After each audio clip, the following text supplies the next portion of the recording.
you hear caves and you think of these like big, wide, open rooms made of rocks, but then you get in there and it's kind of like that, but then there's also these really tight wedges you got to squeeze yourself into.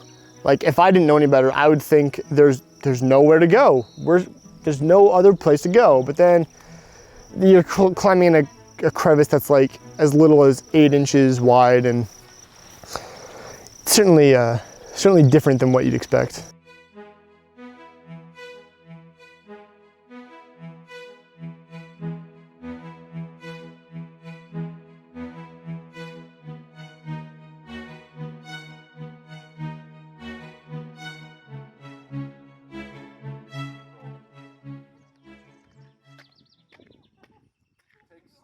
What we're doing today is we're going down to the Lake District in Wind Cave National Park, and what we're going to be doing is we're going to be taking microbiological samples of the flowstone and like the water down there, and then we're going to be doing some spectral data to kind of find what kind of life is down there.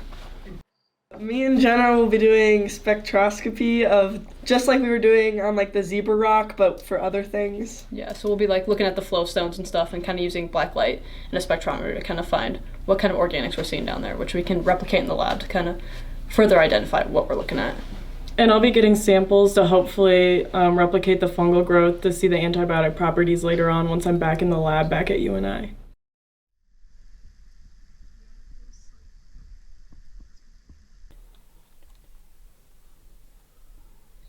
And then finally, just for the microbiome team, we'll be taking water samples and flowstone samples to kind of see what kind of life is living down there.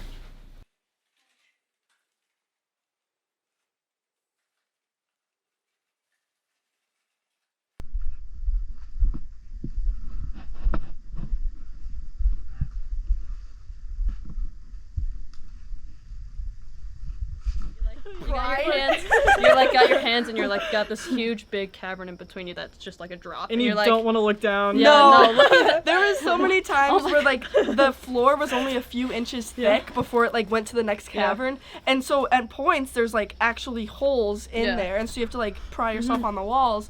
But then also you can like see them and you're like, don't look down, don't look down, don't look down. I think my favorite thing was Jade's like, oh my gosh, just look down, don't look down. And then 5 seconds later I climb up to her, she was, look down. I'm like, yeah, bad idea.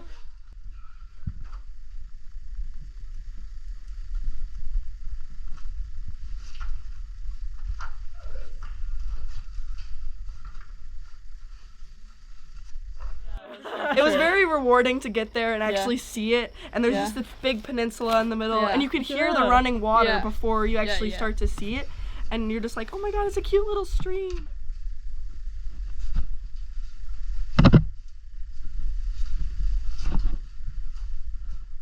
Yeah, it was a lot of hard work, but it was fun, Yeah, it's so fun.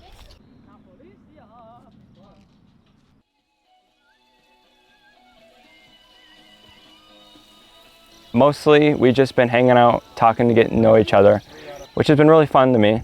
I really like enjoying my time here, getting to know these science students. Yummy, yummy, yummy! And Dr. Seabury. And we've been just trying to keep busy all day, every day if we're not in the cave. I can't show myself losing. But that extra 2 liters of water. It's not that heavy, I just was not expecting that. Like, it's heavy, but you know, like, it's not like that heavy that I couldn't lift it. Look, it's sparkling! Uh-huh. Do we have the light on? So this is our lunch that we take in the caves. Tortilla, peanut butter, and then we roll it up.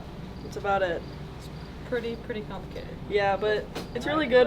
I put raisins on it. Yeah, some people add like raisins or nuts or stuff like that, but it's really nice because it can fold and bend and all that fun stuff, and it still won't really like, it'll be fine to eat no matter what. For me, and I'm like, yeah. You're like, Cool, that sounds so interesting.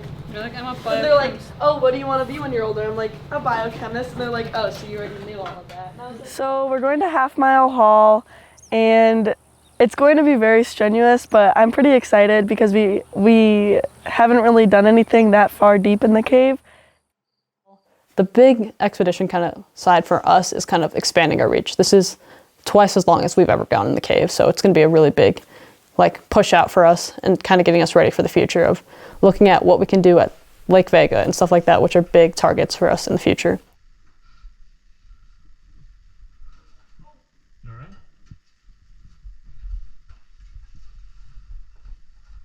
It's definitely a big thing is just mental. I mean, this is an hour and a half longer than we've ever gone. So it's going to be a big mental thing of pushing yourself and making sure like you're ready to go and like not getting down on yourself if something happens. And another thing is just, we don't know what's out there, and it's going to be a thing of what are we going to find? Is this worth it? And kind of what are we looking at? I mean, it's going to be a thing of using our creativity sometimes to kind of look around and see what we have.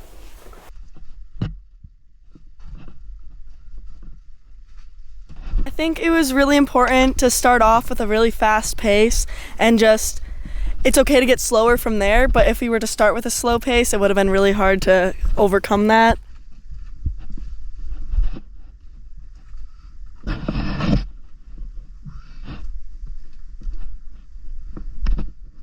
The experience is a lot different because especially now I've got that many caves under my belt, so I am more comfortable in a cave. For example, I went to Buffalo Gap. That was my first ever cave experience, and I wasn't quite confident in my foot placement and wasn't very fast or good. But we went to Buffalo Gap, I think that was yesterday, and it was no problem for me. You definitely got your cave legs. I said you definitely got your cave legs. Where's the goal? Is the goal right there?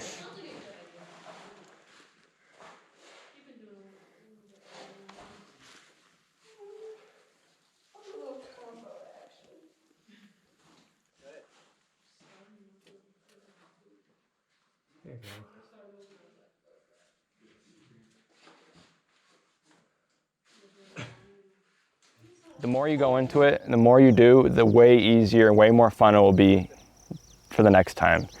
It's very physically demanding. That's what I learned for the first few.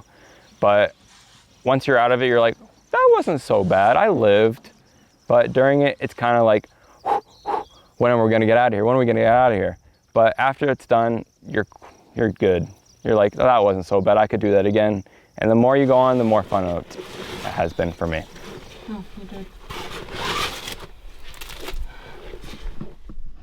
Might be uranium right there. To the right crystals. Give it a shot. Why not? That way.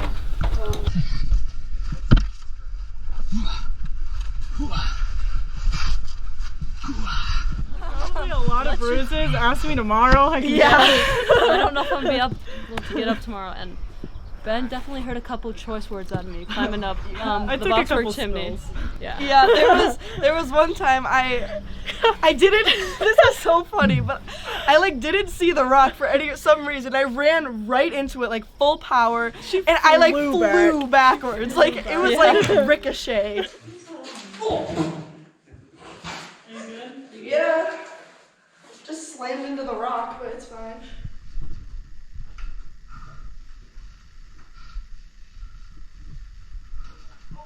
All right.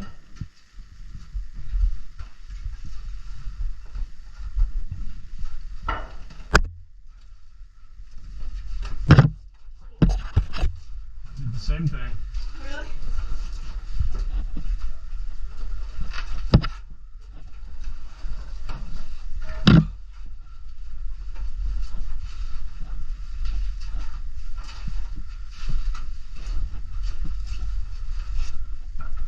How was your journey to the half-mile haul? Awesome. Really cool. Yeah, it was a really great experience. It was definitely very taxing because it took a lot of endurance, but besides that, it was fun. Yeah, really fun, really taxing, but just a great time. In the middle. Fridge. So I think we're getting a lot closer on this trip, which I think is a lot of fun. We're learning a lot about different people, and yeah, it's fun. When you just spend just about every minute of every day with these people, you definitely feel like some sort of bonds towards them.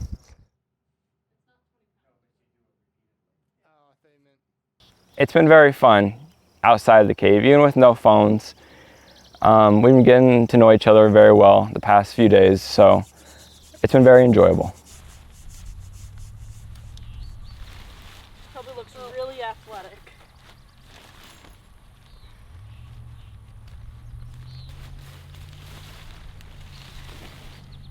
It was really cool hearing how few people have actually been down there Yeah. too. I think he said more people summit Mount Everest than go down to the lake. So. Summit Mount Everest in 1 year. Than have people ever been have to ever the been in the lake. lake. Yeah, Isn't that insane? It's like 200 to 300 people that have ever been down there, and way And more now people. we're one of them. Yeah. Add me to the Yeah. list. It's definitely a big workout, but it's so rewarding when you get down there. I'll just say that. I think you got anything else? Yep, I'm good. Any other final remarks? I would do it again. Yeah, We'll do it again. 110%.